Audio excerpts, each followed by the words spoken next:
All right, let's talk some Texas K-State because I did the Longhorn Blitz podcast yesterday with my man Jeff Howe, with my man Matt Butler. Also did football theory with Ian Boyd. Of course, talking a lot of Texas K-State. So I just got a couple of things that I want to bring up, a couple of topics related to this matchup. One thing that we talked about, and it's, obviously Avery Johnson, the quarterback run game, is one of the big major factors, all right, and variables in this matchup between Texas and K-State. K-State has one of the most diverse quarterback run games in the country. There's no doubt about it, between Will Howard and between Avery Johnson. Avery Johnson, all right, he's the young freshman, dynamic freshman who we've heard now from multiple sources, and we had a K-State insider on yesterday saying he's the fastest guy on the team. This is wild that he's the fastest player of the team. Legit 4-4 guy. Yeah, so and of course, that's how you know Chris Kleiman's a hell of a coach. He ends up with the ball a lot. So he'll make sure that, hey, we only got one guy that's running this fast. He'll make sure he has the ball a ton. Now, they used to do, and this is something that E brought up yesterday that he was curious about, whether they would use two quarterbacks at the same time. Two quarterbacks at the same time, man. They do. All right, they put them both on the field at the same time. He essentially turned him into a jet sweep weapon. He lines up at wide receiver. They're working on something. To me, I think they're gonna have a package where they have a double pass ready to go. Sounds similar to, remember when Ryan Tannehill was at A&M and they used him as a receiver early. Yes. And then a playmaker, and then he became the quarterback. I think they will have something in store. It just makes sense when you got both, because they've had both of those guys on the field multiple times, and I've already seen it. I thought it was weird, but I don't think they've ever given each other. I don't think they've ever exchanged the football. Both been on field. Usually it's just Will Howard at quarterback or Avery Johnson at quarterback, and then Will Howard out wide, and he's not a threat at all. But Will Howard's a good athlete too. I'm telling you, they're planning something with them two quarterbacks on the field. I know Texas is aware of it, but y'all should be aware of it too. One thing about Avery Johnson, he's slight actually. He's he's a freshman, so he's essentially got a high school body still for a freshman quarterback. That's important. I think it affects the play calling. Remember, Colin Klein was a kind of a power runner at the quarterback position.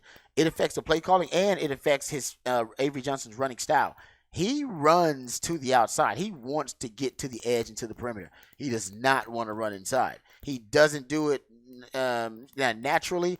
I don't think they scheme him running inside. And Texas, going into this matchup, Texas has one of the best D-tackle combinations in the country, if not the best, between T'Vondre Sweat, who is graded out by Pro Football Focus, the highest graded D-tackle, and Byron Murphy, who's also graded out as a top 10 D-tackle in Pro Football Focus grades nationally. Nobody wants to run inside at Texas. So with those things, those combinations, he's slight. They don't really scheme him running in the interior. He doesn't like it. He wants to get to the edge so he can use his speed, and Texas's strength is their interior D-line. I think we can safely assume they're going to be running to the edge, to the C and D gaps when Avery Johnson is in there. And the stats back it up. Over 80% of his rushes, over 90% of his 10-plus yard runs, explosive runs, forced missed tackles, and yards, period rushing yards, are through the C and D gaps. We're talking about on the outside, on the perimeter. And that kind of gets me to that package that Texas used versus BYU that I thought was really interesting. Mo Blackwell just getting healthy, so he's been with the team now for a little over, a month since the Baylor game. And the package they debuted versus BYU was Anthony Hill, Jalen Ford, and you had Mo Blackwell. They were the linebackers. And then on the line, you had T'Vondre Sweat, you had Byron Murphy, and Barron Sorrell. Nice package because it's malleable and it gives you multiple options and solutions for a dual threat quarterback. Off the edge, you got the spies, and you have guys who can also be those hybrid defenders who can be rush edge defenders like a Mo Blackwell and like a Anthony Hill. And those guys also are good in coverage because they're fast. All right, so K-State has a lot of running backs they use, multiple running backs they use, who are really great in the passing game, and they are twitchy and fast. Giddens and Ward, you do not want those guys in space with linebackers that can't move really well. Mo Blackwell can move really well. Anthony Hill can move really well. And those guys can blitz, and they blitzed a lot, actually, in that package versus BYU. I don't know. Something tells me that package may work situationally versus K-State to help you with the quarterback run game, especially since they want to attack the edges. As when Avery Johnson's in there, they definitely want to attack the edges in the run game. With Will Howard, I think it'll be more diverse. I think he's a guy that can run in the interior as well, in between the tackles. But with Avery Johnson, just know he's trying to get to the edge. That's why they like him. They want him to get to get to the perimeter with that speed.